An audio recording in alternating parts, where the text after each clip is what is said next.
3, 2, 1.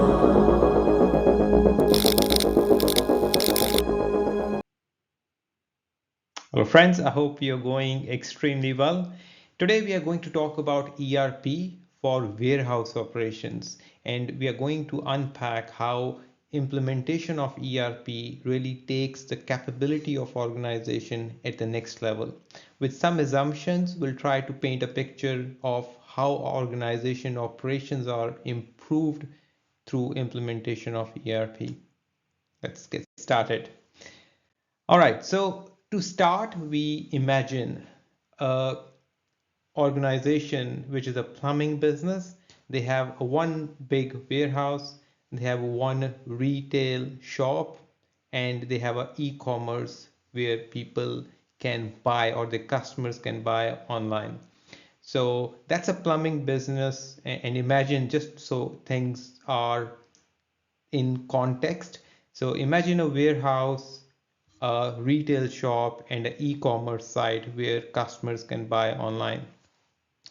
With that, we start what are the expectations of the customers. So with that plumbing business, the customers may expect, okay, I am on online store. I want to make sure there is a real-time stock information available. So if I'm ordering something, that specific thing exists in real time within the warehouse, and I can order online.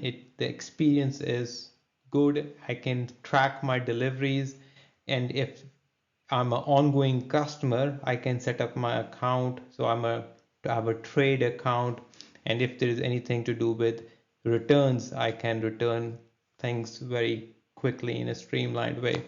Now that may be some expectations from a customer side.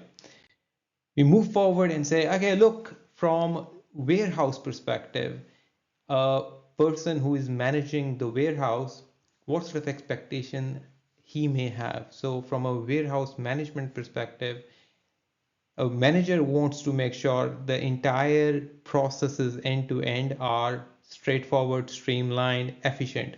So stuff comes in, and putting in stuff, scanning, and making sure the stock that we have received is at the right place, in the right bins, in the right aisles within warehouse. So that's end-to-end process of receiving inbound and outbound, and picking and packing and delivering the stock.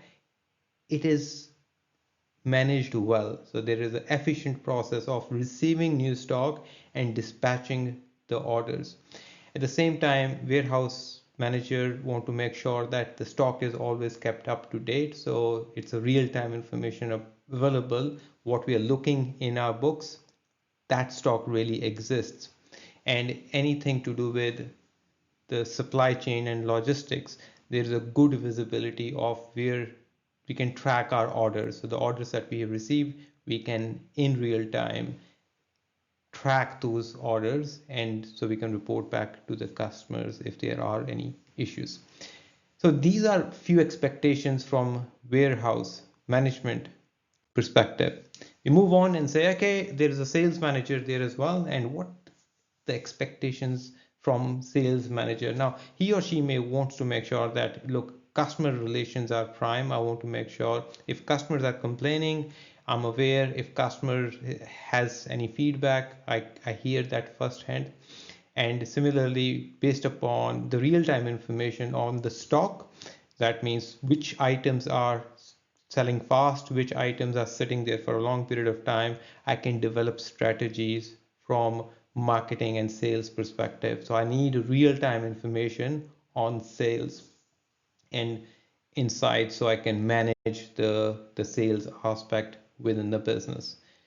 We move forward and say, look, from a business manager, so the person who is responsible, maybe a owner of the business or and finance manager. So we're trying to bring them together to move forward quickly. So again, a business manager may be interested in what is the customer experience, whether they are in retail shop or they are buying online.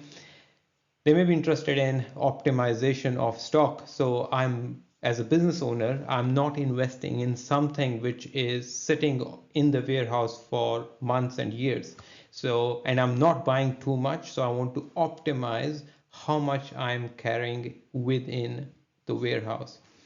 And again, resource optimization, where we say, look, I have got, say, 20 employees. I want to make sure they are optimally utilized, so I have good profitability and so forth. And again, from a finance manager, they want to say, look, I need to have a understanding of who are my debtors, who are my creditors, and the finance processes are managed well, and month end is streamlined. And these are few expectations of people within finance and business ownership side. So what we see is, for that specific business, we have different stakeholders, and each stakeholder have a different set of expectations. So someone is interested in operations within a warehouse, others are interested in real-time information about sales, so they can manage the strategy, develop strategies, and few are others, say business manager, they are interested in stock optimization, resource optimization, and finance manager wants to make sure the finance operations are done well. So again, these expectations are different. They are wildly different. Now, imagine this specific business has now implemented an ERP. And again, this is more of an imagination. So as I walk you through, imagine in your mind that the stuff is actually happening. So we'll start with stuff coming in. So we made an order and the supplier has sort of shipped those items in the warehouse. So that's a wholesale supplier. They have shipped. Now I can, as a warehouse management teams, the people who are receiving the stock, they scanned in, they know where to put that stock, which bin, which aisle.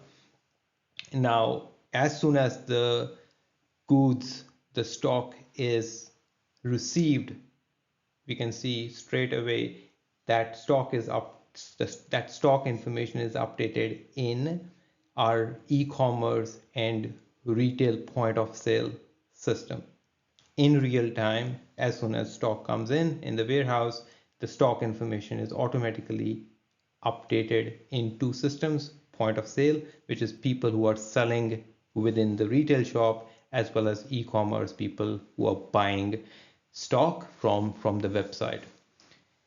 Now the orders are now coming in, and as soon as orders are received, because of optimized warehouse processes, everyone knows, the people who are picking and packing, they know how to optimally fulfill the orders, and with the minimal waste, minimal travel time, people can pick, pack, and deliver goods and fulfill those orders within the ERP. So that ERP helps for picking, packing, and fulfilling orders. Again, the logistics and dispatch process is managed within ERP as well. So there is a real-time information of where orders are, when they were shipped, and which uh, agency is utilized for shipping those orders. So we move forward and say, look, all these warehouse operations where we say these are managing the stock levels. So as soon as the stock goes low, the ERP system gives me suggestions. So as a warehouse manager, it gives me suggestions on which items are low on stock, and yeah, I should start procuring those so my stock levels are optimized on ongoing basis. And this is something which I'm not actively doing. ERP is making those suggestions automatically as the stock is levels are going down behind certain threshold. Now I can see that. So if I step back to say the stuff coming in, stuff coming out, anything which all those orders are tracked well, the stock levels are optimally managed, so I'm not buying too much of the stuff which is will be sitting there, and ERP is helping me to make those suggestions related to purchases. So we move forward and say, how about the optimization of the human resources? So based upon the sales, based upon the history, ERP is helping me to make good assessment as where my resources should be, whether they should be within a warehouse, which times are busy, which months are busy. So it helped me to optimize the resources for within the warehouse operations or retail operations for fulfillment and so forth. And we move forward and say, look, how about catalog? And the new parts are coming in, or imagine there is a new tabs or something, new products we have put added to the catalog. So as soon as the stock levels are up, the catalog information is updated in real time, and people or the customers can see what's going on, and which are the new products they can order online without minimal fuss. And all in all, so if you go back and say, look, stock information is within one system, and as it goes up and down, in a real time, we can see what's going on. Customer information is in the system. So if customers are making complaints, giving us feedback, all of that information is sitting within one system. Similarly, resources, that means the people, the employees, the contractors who are working for the business, that information is sitting within the business as well. So we can say, look, how in real time, what are our sales and how many resources are working, so we can optimize our resource utilization as well. So that's the beauty of ERP systems, where the entire data set, whether it is a stock, employees, customers, it is one unified platform where everything comes together. The information is available in real time, and that's the beauty of ERP systems, that helps us to make decisions that are based upon data, that are based on facts, and it is win-win situation for all stakeholders, and that's how ERPs help to meet the expectations of different stakeholders. So that's I hope that helps to paint a bit of picture as the power of ERPs and how they can help, in this instance, warehouse operations related business, and it can be implemented in other businesses. As we move forward, we'll cover that as well. So my name is SP Singh, and I'm a consultant at Bhani Consulting. We partner with medium-sized businesses, understand you and your business, where you are right now, where you want to be in future, and we work at a technology layer to improve customer experience and efficiency, and use systems like, or implement systems like ERP, CRMs, enterprise software. If you have any questions, please reach out. And the email address is info@bhaniconsulting.com. And yeah, we'll be looking forward to receiving questions and comments from your side. Until next time, thank you so much. We appreciate it. Thank you.